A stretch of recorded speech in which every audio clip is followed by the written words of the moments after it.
Welcome back. Today we are diving into all the important stuff you need to know before heading to Singapore. I am talking about the e-visa process, whether, how to get around, and all the things you definitely want to avoid while you are there. So grab a snack, get comfy, and let's dive in. So, if you are traveling to Singapore, especially if you are from India like me, you are going to need a tourist e visa. The process is pretty straightforward, but there are a couple of things you should know to avoid any last minute stress. First off, you can't apply for the visa directly online. I know. What's the point of an e visa then, right? But here's the deal, you have two options. You need to apply through an authorized travel agent from your country you're in, or get an invitation from a Singapore PR or citizen. It's time to call in those favors. Visa costs about 30 Singapore dollars, but heads up, your agent will charge a bit extra depending on their services. You will need to submit your passport and it must be valid for at least 6 months from your travel date. Make sure your passport photo complies with Singapore specifications. This is not your standard passport size photo you have in hand. So, it's time for a mini photo shoot. Make sure to print it in matte finish. More details are in the description below. You will also need to fill out Form 14A. This is a simple form that asks for your travel dates and personal details. Apart from this, you will also need some additional documents like return or onward ticket, bank statements for 6 months or 1 year, NOC from your current employer, and salary certificate. And some might even ask you to make sure you have a bank balance of 1 lakh or 6,000 dirhams in your account if your stay is within a week. But don't worry, your agent handles most of the heavy lifting here, including the cover letter you need. And be cautious if they request anything beyond that. Once you have submitted everything, you will get a visa for up to 30 days, and the process usually takes around 3 to 5 working days. But hey, better safe than sorry, so I suggest applying early just in case. I applied around 2 weeks before my travel date. If you plan to visit Singapore more than once, they do have other options. It's best to check with your agent so that they can guide you better based on your requirement and purpose of visit. When you arrive in Singapore, make sure you have a return ticket. Seriously, they might ask you and you don't want to be caught off guard, and definitely you don't want to be that person holding up the line. Once you're there, the immigration process is pretty seamless. Just scan your passport and you're good to go. Keep that e-visa handy when you're leaving India. Some might ask you to show it during immigrations. I kept my digital copy since I was boarding from UAE. Now, let's talk about how to explore this awesome city without getting lost or broke. Exploring Singapore is super easy. Public transport is the best way to move around the city. The MRT, that's the metro, and buses are way to go. Everything is so well connected that you can almost get anywhere within 30 to 45 minutes. As soon as you land, grab an easy link card at the airport. It's like your magic pass for buses and MRT. Just tap and go. For those fancy days when you want to feel like a CEO, download Grab and Gojek apps if you're more of a cab person. You can also hail regular taxis. Just look for the ones with a green sign on top.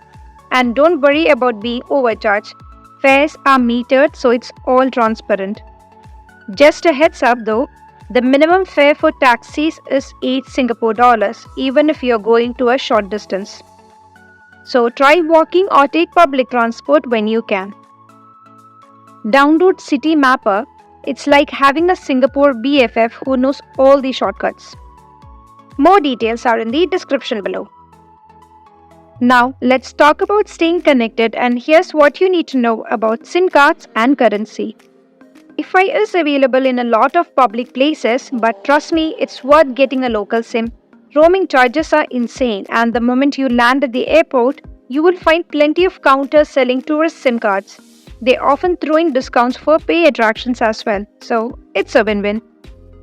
Singapore uses Singapore dollars, and while cards are accepted pretty much everywhere, it's smart to carry around at least 100 Singapore dollars in cash just in case. You never know when you might need it for a quick cab ride or at a small shop. You can exchange money at places like Little India or Lucky Plaza where the rates are way better than at the airport. Singapore's weather is basically Goa on steroids. It's hot, it's humid, and it rains a lot.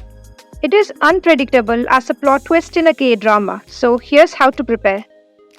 Leave the heavy jackets at home. You are going to need light, breathable clothes like shorts, t-shirts, and dresses because the humidity is real. Oh, and don't forget umbrella. It will protect you from both sun and the sudden rain showers that can happen at any time. And please, for the love of all that is holy, bring deodorant. Your fellow MRT passengers will thank you. The rain can mess up your plans, but it usually doesn't last long. It will pour for a couple of minutes up to an hour or two, and then you can get back to exploring. Always check the weather forecast before heading out, especially if you're planning outdoor activities. Singapore is known for its strict rules, and trust me, you don't want to mess with them. Here are a few things to keep in mind.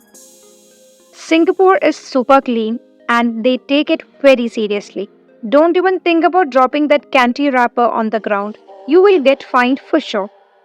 Chewing gum?